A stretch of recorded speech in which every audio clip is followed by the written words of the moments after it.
Hey guys, it is DM Mark again, and this video has been a long time coming. This is my review of Rise of the Drow, which is a Pathfinder compatible campaign book slash kind of like advanced adventure path. So this was originally from adventureaweek.com, and then they also came out with a Kickstarter version that included a couple extra levels, some extra maps. And I believe altogether this is about 6 books, I believe, altogether, if you count all the optional stuff and all that. And the Kickstarter, they also came out with a hardback copy that was really, really nice. So you can get this as a PDF. You can get it as a black and white soft cover, which the one I have is the color soft cover. You can also get the color soft cover also. And you can get the soft cover with the PDF, and then I believe the hardback copies are all sold out now. I believe they were like a limited run, but excellent book. Several times I've ran Rise of the Drow. It's a very dangerous adventure path, so there will be lots of death, since obviously Drow are extremely evil and just diabolical in nature, right? I mean, they're Drow. So I've had lots of people ask me over the years, do I like it? Would I recommend it? And I gotta say, to start with, it is very, very well written. There's lots of things you can use, whether you're playing Forgotten Realms, whether you're playing the Pathfinder setting. The book itself, like I said, it gives enough information that you can definitely convert it to 5e easy. You can use it for 3rd edition, 3.5, or Pathfinder very, very easily. So it's something you can definitely use no matter what type of gaming system that you're GMing. That doesn't really matter. Like I said, the back of the book, it just gives you a little bit of a blurb about, why the Drow themselves are rising. It doesn't really give very much away. Like I said, this is the softback version, which if I had to do it again, I probably would have bought the hardback version. As you can see, the softback, like I said, it gets tore up a little easier than the hardback. Mine is actually signed. And then the Kickstarter versions, like I said, were all signed on the inside there. See the little Kickstarter logo.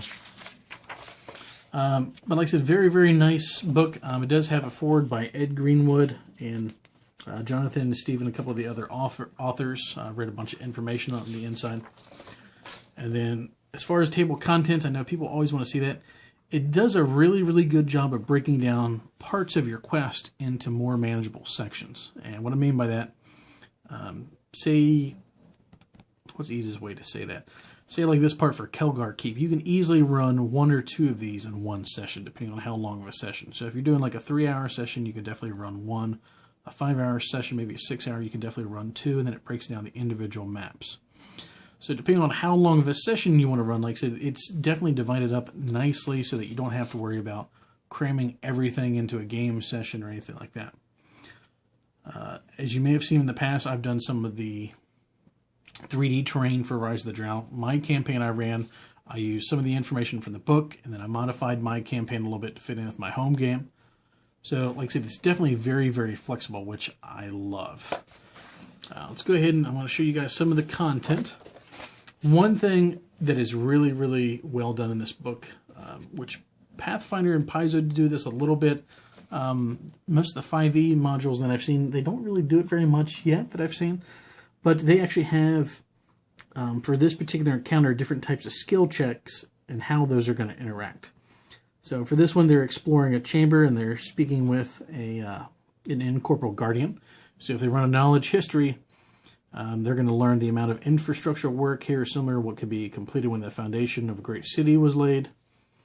And then if they get above a DC 30, that there is some evidence of styles not of any known place or time on this planet. And then obviously there's different things, like I said, they can use knowledge planes.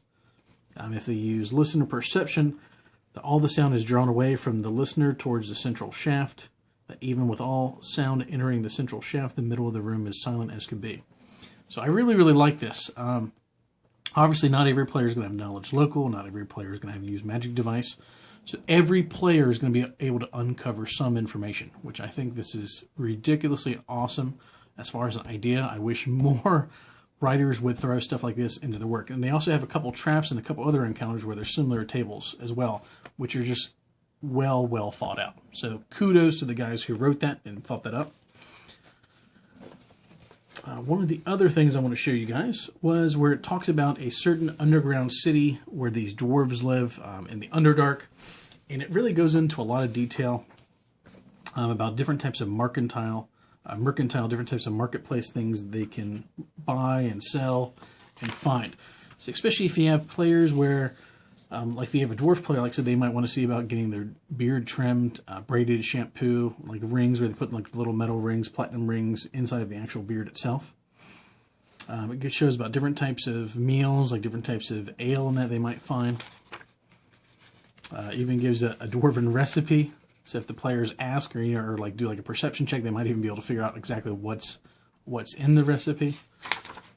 So a lot of really neat information, especially if you have those players that want fine details. You can actually throw some of that out to the players. They're going to think you have this huge backstory and all this kind of weird information thought up, but actually, like I said, it's already laid out for you. Some of the artwork, obviously, is extremely well done. This is another section I like, where this one basically is a rumor table. If you've seen some of the Pathfinder modules, like Dragon's Demand, where it has rumors, some of them are true, some are false, some of them are partially true, partially false. So the players can roll when they are trying to find out information. You can drop these little seeds to them of stuff that might be to come. So I always like rumor tables, especially ones that are well laid out. Oops. Now one thing, like you may notice, like I said, the paper extremely thin in the paperback version. So like I said, if you do have players or children that might be playing, you may want to see about maybe even getting the PDF and having it hard printed out using like Lulu or something similar. Now one thing I also want to point out was they do an excellent job of giving lots of information on NPCs in this book. So for instance, this is one of the gatekeepers of the crypt. This is the same incorporeal person we saw before.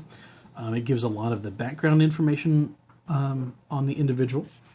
It also gives some information like their mannerisms, the way they feel towards certain races and classes and NPCs.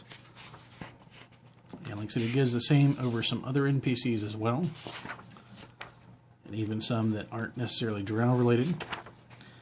So before you even get into your campaign, like I said, you definitely want to read sections like this. Like I said, it's going to give you a real kind of narrative view of that particular NPC's background, their thought process, and things of that nature. So, like I said, that way when you're role-playing that person, you already know exactly how they're going to handle certain situations.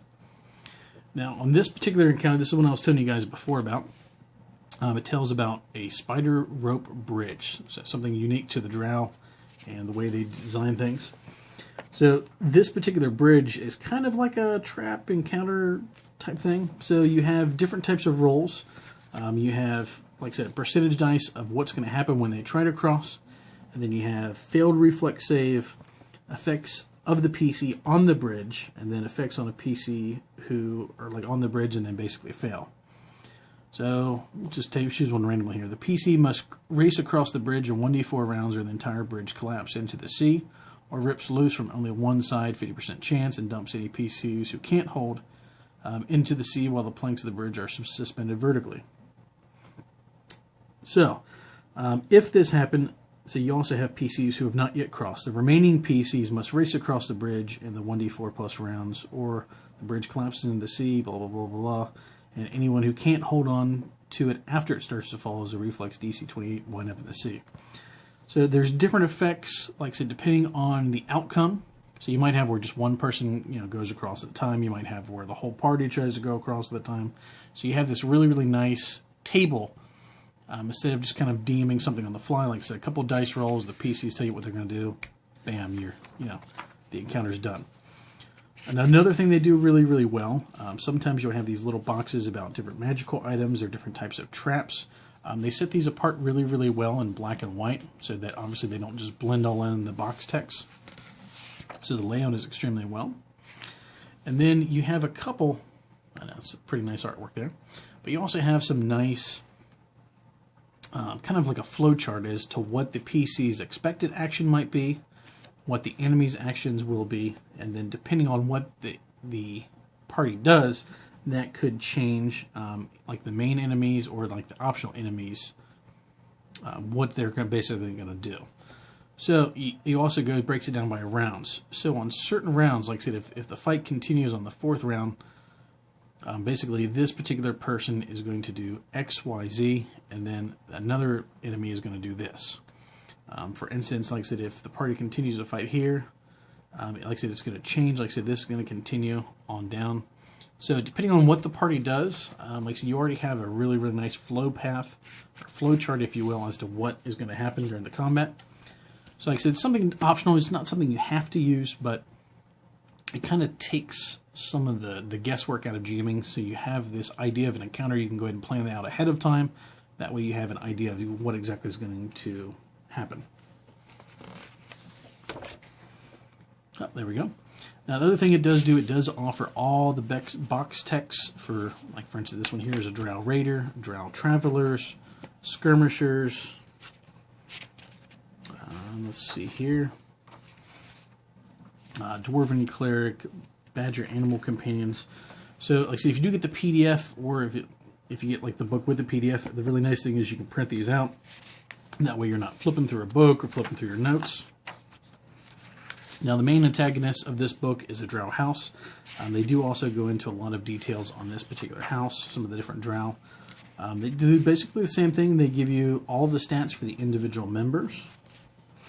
And then they also give you a little bit of background information on certain people, some of their special abilities, some of their magical items, and things like that. And we can go ahead and skip this part. This is basically like a bestiary. Obviously, you guys have probably all seen a bestiary before.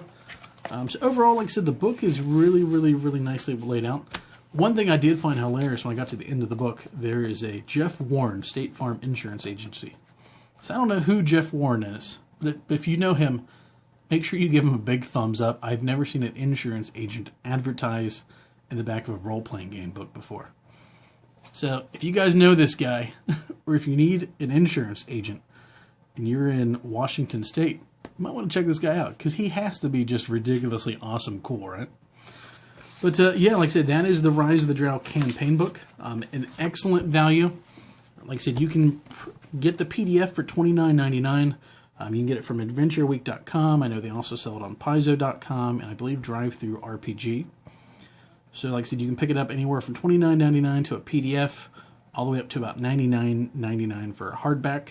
I hope you guys enjoyed this review video. If there's any other particular books you guys want me to do, please feel free to give this video a thumbs up and leave it in the comments as to what other books you guys want me to do a review on. And I will see you guys on the other side of the table. Happy gaming, guys.